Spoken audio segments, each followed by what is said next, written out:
ताहिर साहब इस वक्त हमारे साथ लाइन पे हैं। सबसे पहले उनसे गुफ्तगू का आगाज़ करते हैं कि जड़ावाला सानहे जैसे वाक़यात पाकिस्तान में इसकी शिद्दत गुज़िश्ता 3 सालों में बढ़ती चली जा रही है और यानी आए दिन हम देखते हैं कि या तो फ़ॉरनर्स, अक़लियतें या आपसी जहाँ पे लोगों में मसलक के हवाले से भी डिफरेंसेस पाए जाते हैं, इस तरह के इल्ज़ामात लगा के एक दंगा, एक मॉब और इस तरह की सूरत हाल डेवलप होती है। इसके पीछे क्या मुतहरिकात है? ये क्या कह देना काफ़ी है कि सिर्फ बैरून मुल्क और पोशीदा हाथ हैं इसके पीछे? अस्सलाम वालेकुम ताहिर साहब, बहुत बहुत शुक्रिया वक्त निकालने के लिए। और मैं बहुत ये काबिल सताइश आपका अमल था जिस तरह कल आपने कहा कि कुरान हकीम के हवाले से जो हमारे सेंटिमेंट्स है, जिस तरह हम उसकी बेहुरमती पे हमारा दिल तड़प उठता है, हमारे लिए इंजीर और ज़बूर भी काबिल एहतराम खुदाई सहीफ़े हैं।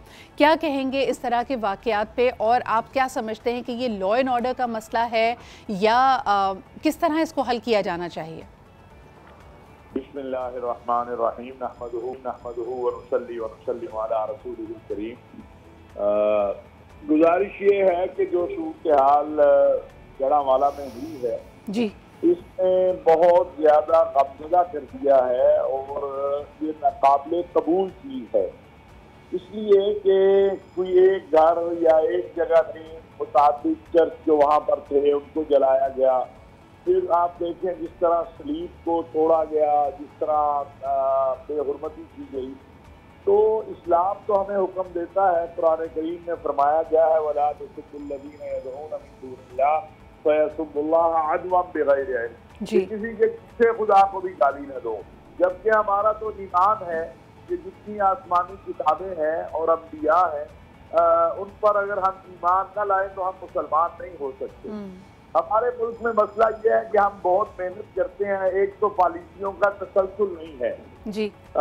मसलन अगर सूबे की बात है तो वहाँ इंतजामिया चेंज हुई तो वहाँ की पॉलिसी बदल जाती है, जिले की बात है तो वहाँ पॉलिसी बदल जाती है, और रियासत पाकिस्तान जो है अगर हम देखते हैं तो वहाँ पर भी यही सूरत हाल है कि हुकूमतों अफराद के बदलने के साथ साथ एक तसलसल जो होना चाहिए, और वो तसलसल हमें हर किस्म के सियासी जाती मफादात से बालातर बिल्कुल।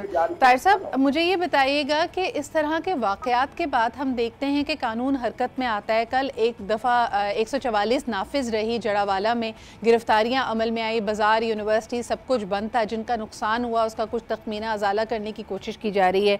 जिसने मसाजिद के स्पीकर से लोगों को उकसाया उस मुलजिम की भी गिरफ्तारी अमल में आई है। लेकिन if I take you back, कुछ अरसे पहले हमने देखा था एक बहुत ही दर्दनाक वाक़या था इसी तरह का मॉब लिंचिंग का, जिसमें एक श्रीलंकन शहरी को नजरे आतिश कर दिया गया था। उसके बाद भी गिरफ्तारियां अमल में आई थी। लेकिन क्या आप समझते हैं कि इस तरह के मुजरिमान को कैफरे किरदार तक पहुंचा पाता है हमारा अदालती निज़ाम, हमारा कानून?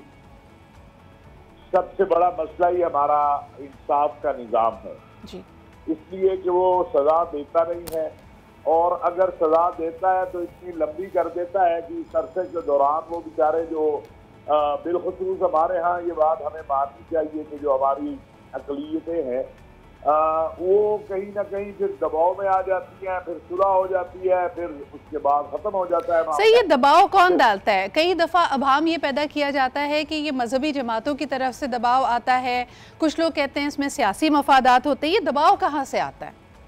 देखिए, ये दोनों बातें दुरुस्त है। वो कुछ गिरोह हमारे यहाँ ऐसे हैं, कुछ बल्कि मैं ये अगर ये कहूँ कि लोकल सतह के ऊपर ही गिरोह बन जाते हैं जी, और फिर ये सियासी मफादात, मेरा MPA MNA मेरा वजीर, वो ये देखता है कि यार इसके बाद 500 वोट है, इसके बाद 200 वोट है, इसके बाद 5000 वोट है। उसे ये एहसास नहीं होता कि वो जो करने जा रहा है उसके असरात क्या होंगे मुस्तकबिल में। वो वक्ती तौर पे देखता है कि यार मेरा इसमें मफाद निकलता है, लिहाजा चलो भाई सुलह कर लो। बिल्कुल। और वो बेचारे चूंकि कम होते हैं, अकलियत है, थोड़े लोग होते हैं, तो लिहाजा वो दबाव में आते हैं। लेकिन अगर इसमें रियासत खड़ी हो जाए जी, और ये फैसला कर लिया जाए, जैसे इस केस मैं समझता हूँ जिस तरह 9 मई का केस है जी, उसी तरह तफ्तीश इसकी होनी चाहिए। सही। लेकिन फिर जब हम 9 मई का केस देखते हैं तो हम कहते हैं अगर रियासत के इदारों पे हमला करने वालों को हमारा निज़ाम इंसाफ सजा नहीं दे सका कई माह गुजरने के बाद, तो इन गरीबों को कहाँ देगा? जी, सबसे बड़ा मसला निज़ाम इंसाफ है हमारा, अगर उसके अंदर ताकत पैदा हो और वहाँ से आ जाए तो ऐसे वाकयात बिल्कुल। आप समझते हैं ताहिर साहब, कानून साजी होनी चाहिए जिस तरह हमारे लिए ये हम इसको कहते हैं कि सबसे ज़्यादा हमारे अपने लॉज नामूस रिसालत और कुरान हकीम की हुर्मत के हवाले से, क्या ऐसे कवानीन तमाम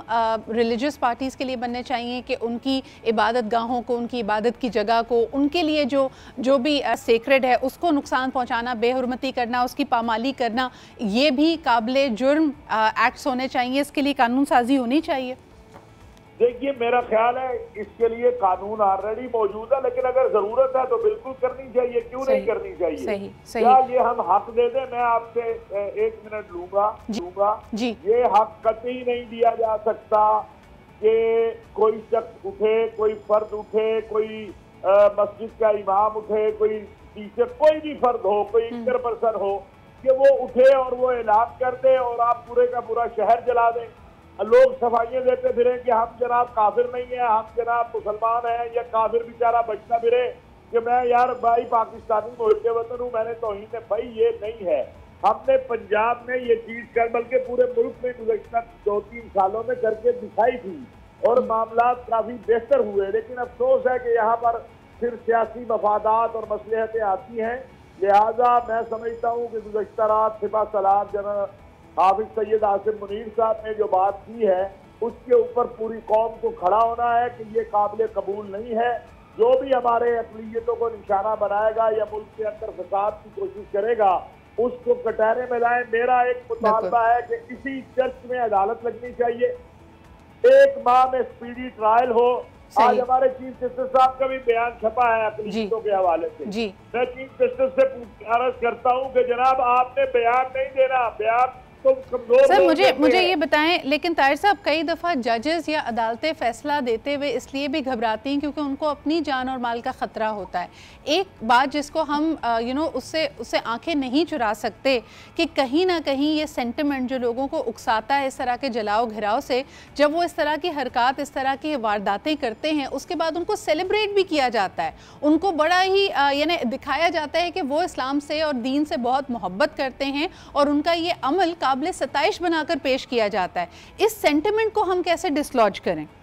देखिए, इसमें 2 चीजें हैं, एक है रियासत की ताकत और एक है पब्लिक अवेयरनेस। जी, दोनों काम करने के हैं। आम आदमी को ये एहसास दिलाना और उसका ये शऊर बेदार करना कि भाई किसी की इबादतगाह पे हमला करके आप कोई खिदमत नहीं कर रहे अपने दीन की। बिल्कुल। किसी गरीब आदमी का घर जला के आप तो रसूलुल्लाह सल्लल्लाहु अलैहि वसल्लम के, ये जिन लोगों ने यहाँ ये किया है, मेरे आका मौला सय्यदुल अंबिया हजरत मोहम्मद मुस्तफ़ा सल्लल्लाहु अलैहि वसल्लम ने तो नजरान के मसीहियों के साथ मुआहिदे के अंदर उनकी इबादतगाहों का तहफ़्फ़ुज़ दिया है, उनकी जान माल का तहफ़्फ़ुज़ दिया है।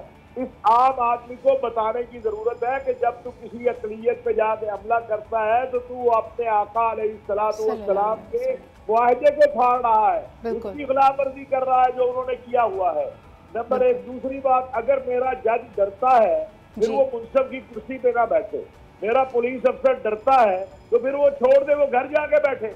वो क्यों बैठा है मुंसब की कुर्सी के ऊपर कि अगर वो उसको खौफ है कि मैं फैसला करूंगा तो कोई मुझे मार देगा। भाई हम अब बात ये है, आप जिस कुर्सी पे बैठे हैं आपका काम इंसाफ करना है, और अगर आप पर खौफ हावी है तो अपने घर जाए, कोई और आपकी जगह पर आए।